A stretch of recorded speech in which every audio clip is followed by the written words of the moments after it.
لە بەغداوە بەڕێز داوت حەلفی شارەزای سیاسیم لەگەڵدایە لەگەڵەوە گفتوگوی زیاتر سەبارەت بەم پرساکەین. بەڕێز داوت حەلفی ئەم کاتتان باش. لە دوای کشانەوەی سەدر لە پرۆسی سیاسی عێراق چوارچێوی هەمانگی دەستیان بە جوڵە کرد بۆ پێکەنانی حکوومەتی عێراق، ئەوان دەتوانن حکوومەت پێک بێنن؟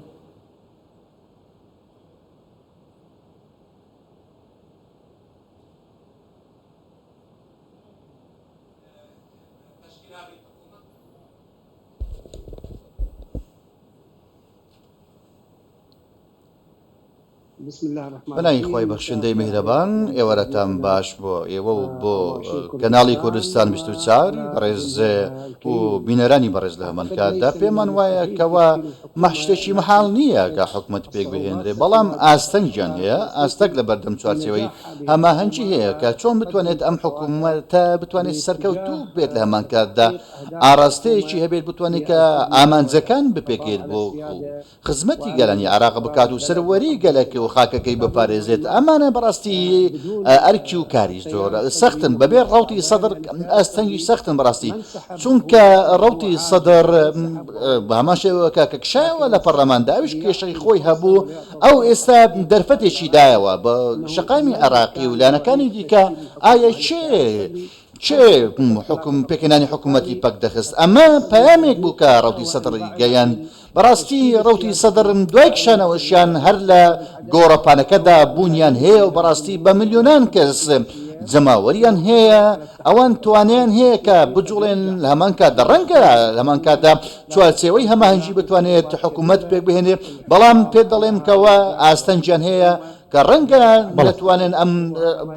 تەمەنی حکوومەتەکە زۆر درێژ بێت کە ڕەنگە 6 مانگ نەخایێت بەتایبەت لە ئاسدا خوازەکانی جەماوەردا نەبێت. پێمان وایە کەوە ڕەوتی سەدر و لە هەمان کاتدا دەیەوێت کەوە یاریزانێک بێت لە پرۆسی سیاسی عێراقدا، ئەگەرچی لە دەرەوەی پەرلەمانیش بێت، چونکە هەمیشە ئەوان پێیان وایە کەوە جەماوەریشی پێتانوایان هەیە. تەمەن درێژ نەبوونی حکوومەتی عێراقی هۆکارەکەی ئەوەیە کە سەدر دواتر فشار دروستە کاتە ڕێگەی شەقامەوە بەسەر حکوومەت بۆ پێی کە خۆی لە حکوومەت نییە.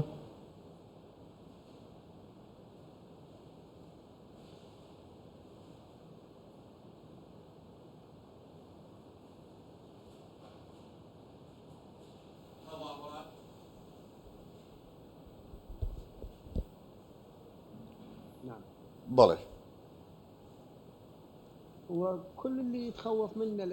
ئەوەی کە مەترسیانەی کە هەن لە هاوبەشەکانی چوارچێوەی هەماهەنگی بابەتی جوڵاندنی شەقامی عێراقیە، ئەگەر هاتوو شکستیان هێنا لە پێشکەشکردنی خزمەتگوزاری و بەدەستێنانی ئەو ئامانجانەی کە حکوومەت لەسەر بنەمای ئەو ئامانجەکان پێک دەهێنرێت، بۆیە ڕەنگە ئاڵۆزی ڕەنگە پێکدادان خۆپیشاندانێک ڕووبدا، چونکە ئەو هۆکارانێکە وای کردکەوە حکوومەتی عادل عەبدولمەهدی دەست لە کات کشێتەوە، هەمان ئەو هۆکارانە بوون کە خۆپیشاندان کرا، خزمەتگوزاری نەبوو، بابەتی دیکە نەبوو، چونکە دەبێت ئەم حکوومەتە زۆر نەرم بێت و سەرکەوتوو بێت لەگەڵ شەقامی عێراقیدا. بەڕاستی ئێمە ئێستا لە دوو بابەتی جیاواز دەین، نەت ڕەوتی سەدر توانێ حکوومەت پێک بهێنێت، نە لە هەمان کاتدا چوارچێمەی هەماهەنگیش بە هەمان شێوە نادەتوانێت بێکەوە بەڕاستی داواکاریەکانی گەل و داواکارەکانی شەقام جێبەجێ بکەن و بتوانێت حکوومەتێکی یەکگرتوو پێک بهێنن، چونکە دیدگای ئەم دوولایەنە دیدگایەکی جیاوازە. پێویستە دەبێت کەوە دیدگایەکی یەکگرتوو هەبێت بۆ ئەوەی کەوە تەمەنی حکوومەت درێژ بێت. بۆیە پێمان وایە کە تەمەنی حکوومەتی داهاتوو بەڕاستی تەمەنەکەی کورد دەبێت و ڕەنگە بەرێکەوتنی هەبێت لە شەقامی، چونکە ناکرێت تۆ لە پرۆسی دیموکراسیدا لایەنێک کە براوە بێت تۆ لە پەرلەمان بکشێتەوە. بەڕاستی ئەمە ئاستەنگە، ئەگەر چی کشانەوەی ڕەوتی سەدر لە پەرلەماندا کشانەوەیکی یاسایی و دەستوریە. بەڵێ هاوپەیمانێتیەکان لە عێراق چیان بەسەردێ، بەتایبەت هاوپەیمانێتی ڕزگاری نیشتیمانی کە سەدر و پارتی سونەکان بوون، بەڵام سەدر کشاوەتەوە، ساماوەتەوە پارتی سونەکان پێتانوایمان ئامادەن بشەنێ و چوارچێوەی هەماهەنگی بۆ پێکەنانی حکوومەتی عێراقیان چیان بەسەردێ و هاوپەیمانیانە.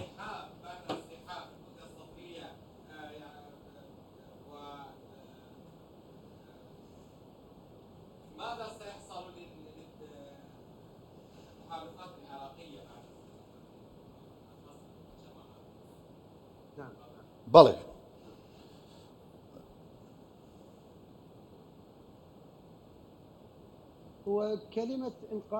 بابەتی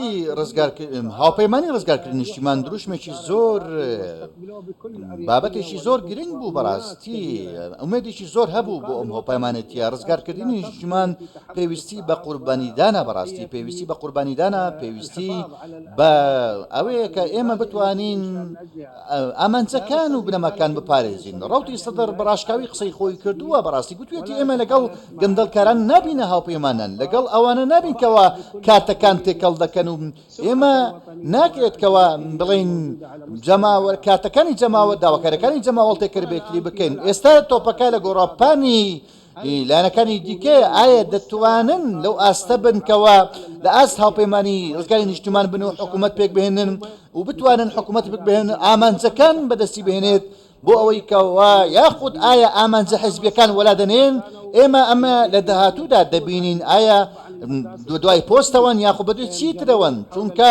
ئەو کاتە لایەنەکان بە دۆری چوارچەوەی هەمانجی کۆ دەبنەوە ئایا ئەوان دەتوانن ئەو ئامانجە بەدی بهێنن گەندەڵین هێڵن عێراق بنیەت بنێن بەڕاستی ئەو کاتە ئێمە دەڵێن ئەو کاتە داواکاریەکە شتێکی قرس دەبێت دابشکردنی کێکەکە ئەمە بەڕاستی کێشەی دیکەی لێ دەکەوە وەکو سەرەتا ڕەوتی سەدر قسەی خۆی کردووە وشتوێتی کەوا نیشتیمان بپارێزێت بە بنەمایەکی پارێزراوە بۆ ئەوەی کەوا جارێکی دیکە کێشەکان دووبەرەنەوە بڵێ بە دە ڕۆژ پێش ئەنجامدانی هەڵبژاردننی پێشوەختەی عێراق مقتەدا سەدر ڕایگەیاند و تێمە بەشداری پرۆسەی هەڵبژاردن ناکەین بەڵام دواتر بڕیاریدا کە بەشداری بکات ئێستا شەندێک چاودێری سیاسی دەڵێن کە سەدر جێگەی متمانە نییە ڕەنگە دوای دوو ڕۆژی تر بڵێت دەگەڕێمەوە پرۆسەی سیاسی عێراق پێتان وایە بگەڕێتەوە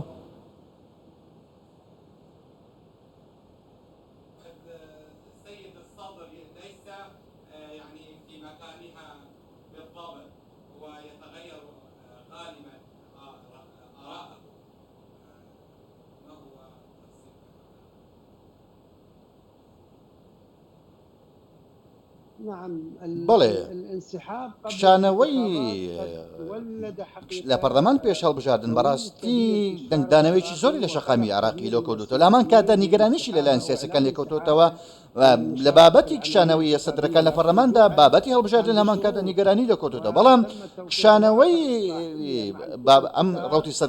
ڕەوتی سەدر لە پەرلەماندا بەتایبەت نێوماڵیشی هەندێک مەرجی هەیە کە داوای چاکسازی دەکات داوای نێشتنی گەندەڵکاران دەکات داوای کۆنتڕۆڵکردنی چەک دەکات حکوومەتێک بێ خزمەتگوزاری پێشکەش بکات بۆیە ئەم مەرجانە دەبێت بەم شێوەیە بێت بەڵام ئێستا زۆرێک لە هاوبەشانی پێکاتێشی دەیانەوێت کەوا کارتەکان تێکەڵ بکەن هەروەکو چۆن بەڕێز سەدر ڕایگەیاندووە ئەمیش تێکەڵکردنی کارتەکانە کە دەیەوێت پشکێنە لەناو ببات ڕەوتی سەدر دەیەوێت کەوا وێڕایی ئاستەنگەکان بەڵام دەبینین دەیەوێت چارەسەری کێشەکان بکات بەڵام ئێستا دەرفەتەکە لە بەردەم چێ لە نێوان چاکسازی و پەرەپێداندایە و نێشتنی گەندەڵکاراندا وێ پێم وایە هەڵوێستی ڕەوتی سەدر هەڵوێستێکی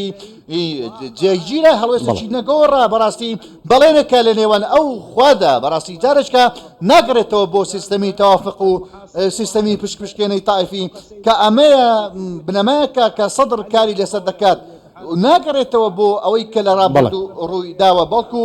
دەیەوێت کەوا وڵاتێک بنیاد بنێت لەسەر بنەمای دیموکراسی و سەروەری یاسادا لەگەڵ تەواوی پێکاتەکانی دیکەدا بەڕێز داود حەلفی شارەزای سیاسی لە بەغدا لە ڕێگەی سکایپۆ لەگەڵماندا سوپاس بۆیە